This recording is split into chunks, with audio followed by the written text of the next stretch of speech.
अर्थ करने के लिए इस समय कृष्ण के नाम से अवतरित हुआ हूँ। दानवों का नाश और साधु पुरुषों की रक्षा के निमित्त मुझे वसुदेव के कुल में भी उत्पन्न जानो।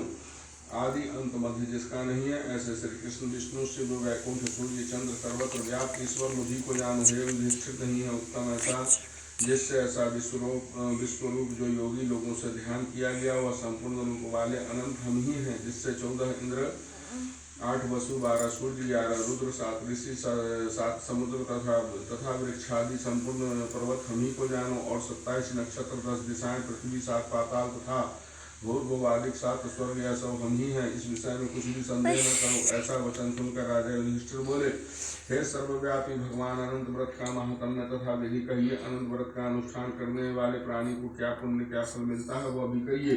पूर्व काल में अनंत व्रत किसने किया और मृत्यु लोक में कैसे प्रकाशित किया गया, यह सब आपके मुख से विस्तार पूर्वक हमसे कहिए। युधिष्ठिर का ऐसा वचन सुनकर भगवान कृष्ण बोले, सतयुग में सुमंत नामक एक ब्राह्मण था। उसने वशिष्ठ गोत्र में उत्पन्न सुंदर दीक्षा नाम की भृगु स्त्री की कन्या के साथ वैदिक रीति से विवाह किया है। राजन, दीक्षा नाम की स्त्री ने समय पाकर अनेक सुंदर लक्षणों से युक्त एक कन्या उत्पन्न हुई। वह शीला नाम की अत्यंत सुशीला कन्या पिता के घर में बढ़ने लगी। उसकी पतिव्रता माता काल ज्वर के दाह से दुखी होकर और नदी में जल में प्राण त्याग कर स्वर्ग को चली गई। तदंतर उस सुमंतु नामक ब्राह्मण ने धर्म नाम की एक दुखशीला नाम की कन्या से विधि विधान पूर्वक विवाह कर लिया। वह स्त्री नाम के सदग्रस्त दुष्ट स्वभाव, कर्कश वचन बोलने वाली और बड़ी प्रचंड थी। वह शीला नाम की कन्या पिता के घर गृह कार्य करने में बड़ी चतुर थी। वह आंगन बाहर दरवाजे के ऊपर दोहली के ऊपर स्वस्तिक, शंख, कमल के नीले, सफेद और काले अनेक प्रकार के चिन्हों को लिखकर देखा करती थी। इसके अनंतर इसी तरह बहुत दिन बीतने पर कौमारावस्था में प्राप्त वह शीला पिता के घर में बड़ी ही मंगल देने वाली हुई। उसको देखकर पिता सोचने लगा कि हम यह कन्या पृथ्वी में किस गुणवान वर को दें। ऐसा विचार कर वे दुखी हुए। उसी समय वेद में जानने वाले कौंडिल्य नाम के मुनि कन्या के लिए आए। वे बोले कि तुम्हारी गुणयुक्ता कन्या से मैं विवाह करना चाहता हूँ। ऐसा सुनकर पिता ने शुभ दिनों में ब्राह्मणों में इंद्र तुल्य कौंडिल्य मुनि को अपनी कन्या दे दी। श्री कृष्ण भगवान कहते हैं कि धर्मराज, सुमंत ने वेद विधि से उसका विवाह कर दिया। उस समय वहां पर स्त्रियां गीत गाने लगी और ब्राह्मण लोग स्वस्ति वाचन करने लगे। बंदी जय जयकार का घोष करने लगे। इस प्रकार विवाह कर सुमंतु ब्राह्मण अपनी कर्कशा स्त्री से बोला, दामाद के संतोष के लिए कुछ द्रव्य आदि दहेज में देना चाहिए। ऐसा सुनकर वह कर्कशा क्रोध से घर की शोभा बिगाड़ कर संपूर्ण द्रव्य आदि पेटी में अच्छी तरह बंद करके दामाद से बोली कि आप अपने घर जाइए, हमारे घर में कुछ भी द्रव्य आदि नहीं है। यदि विश्वास न हो तो देख लीजिए। श्री कृष्ण जी ने कहा कि हे पार्थ, ऐसा सुनकर गंभीर उदास हुए और कन्या भोजन से बचे हुए अन्न आदि को मार्ग में खर्च करती चली गई। कौंडिल्य मुनि की भी उस सुमंत की कन्या शीला को बैलगाड़ी में बैठाकर धीरे धीरे चलने लगे। जाते जाते पुनरायाग यमुना नदी को देखकर उसके किनारे रथ खड़ाकर शिष्यों को नियुक्त करके वे स्नान संध्या आदि करने गए। मध्याह्न के समय भोजन का समय जानकर रथ से उतरकर नदी के किनारे उस शीला ने लाल वस्त्र पहने हुए स्त्रियों के झुंड को देखा। चतुर्दशी के दिन श्री जनार्दन भगवान का पूजन करते हुए देख उनके पास जाकर स्त्रियों से शीला ने धीरे से पूछने लगी कि तुम लोग यह क्या कर रही हो, इस व्रत का नाम क्या है। ऐसा सुनकर शील ही श्रृंगार है जिसका, ऐसी उस शीला ने इससे वे स्त्रियां बोली, यह अनंत का व्रत है, हम अनंत भगवान को ही पूजते हैं। ऐसा सुनकर शीला बोली कि मैं भी यह उत्तम व्रत करूंगी। यह व्रत की क्या विधि और यह व्रत किस प्रकार का है, इसमें क्या दान होता है और कौन देवता पूजे जाते हैं, सो मुझसे कहो। ऐसा सुनकर वे स्त्रियां बोली कि यह शीले उत्तम अन्न की प्रस्थ मात्र एक सेर मालपुआ आदि पकवान बनाकर आधा ब्राह्मण को दे, आधा स्वयं भोजन करें, फिर कृतज्ञता न करते हुए दक्षिणा देवे और व्रत नदी के तीर पर करें और भगवान हरि की कथा सुने। उषा के शेषनाग को बनाकर बांस के पात्र में रखकर फिर स्नान कराकर मंडप के भीतर भगवान का स्वविधि पूजन करें। चंदन, पुष्प, धूप, दीप और अनेक प्रकार के नैवेद्य आदि मिष्ठान रखें।